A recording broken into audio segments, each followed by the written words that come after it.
My name's Jared. I do ultra running. I'm a larger ultra runner. I weigh 240 pounds. So for me, the shoe selection is really important. The current trail shoes that I wear are the Topo Vistas. I had some trail running shoes before I got into these and they just weren't working for me. I have large feet. I'm size 13 and a half and my feet are pretty wide. So most of the brands that I was wearing, the toe box was too narrow and also like the midfoot was too narrow. So it just felt like my feet were being squeezed and my toes were always hitting the front of the toe box.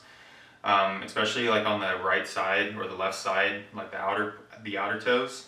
So I started researching some brands that have the wider toe boxes, and as far as I know, it's the Topos and the Ultras that do this. I know there's a few other smaller brands out there, but I haven't tried those. I tried the Ultras before getting these, did a few test runs in them, and just wasn't a big fan of them. For some reason, my legs just hurt after running in them. So I went out and tested these for a few runs, and I really enjoyed them. The first few runs, since it's got a large stack height right here, first few runs felt a little unstable, so it just took some getting used to and adjusting. But now I love these things. This is my fourth pair. I change them out every 300 to 400 miles roughly. And the cool thing is they have these larger lugs on the bottom.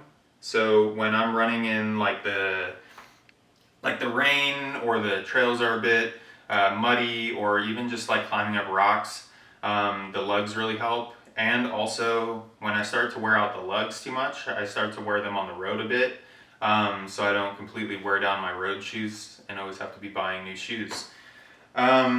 These shoes I would say are pretty durable. These shoes currently have like 300 miles on them, and there's only a small tear on the side from a rock. But other than that, I mean, they're pretty good. They're still really comfortable to wear. Probably get another pair in about 100 miles.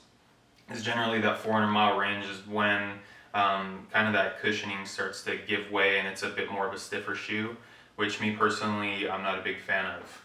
The next shoe that I have is my road shoes, and these are the Topo Atmos 2s.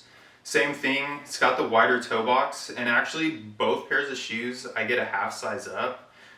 So these are actually size 14s. I don't get the wide version just because they're a little too wide.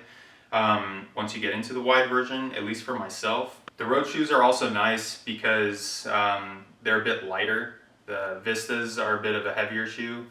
So these just help you go faster on the road, which I like. Sometimes it's a nice little boost when you get to run fast. On the trails, I'm not usually running that fast, and if I wear the Vistas on the road, I'm about 30 to 40 seconds a mile slower, even running at the same heart rate than when I have these on. I never did road running before I started trail running, so I didn't know how much of a difference like an actual proper road shoe would make. My only gripe is that if it's wet outside and you're running on concrete, the bottoms are pretty smooth. So sometimes it feels a little slippery, especially if you run over like a section that has like a bit of moss on the sidewalk or the pavement. I almost slipped one time in these. So now I'm just careful when there's water. If it is raining outside, I'll probably just wear the Vistas. But I do really enjoy these. They're really comfortable. I actually have another pair that I wear just as a daily pair, not even for running, just walking around in. They're a great walking shoe. Really comfortable. I'm on my feet for most of the day, and my feet don't hurt at the end of the day compared to some other shoes that I've worn. So I'm a big fan of these. Really, the Topo brand as a whole, I'm a big fan of. The biggest thing that I like from this brand is the wider toe box. If I didn't have the wide toe box, my toes would be destroyed all the time. The first probably month or two that I was running, my toes were always destroyed and it was not fun running. So I had to find a solution, and these were my solution. Let me know if you have any questions about these shoes, if you haven't worn them before, or if you have worn them before and you like them or dislike them. This isn't like a sponsored review or anything. I don't even have enough followers to get sponsors. So this is really just like an honest review of both shoes. And really just to help out my larger runners. If you guys are looking for a shoe, just give these a try.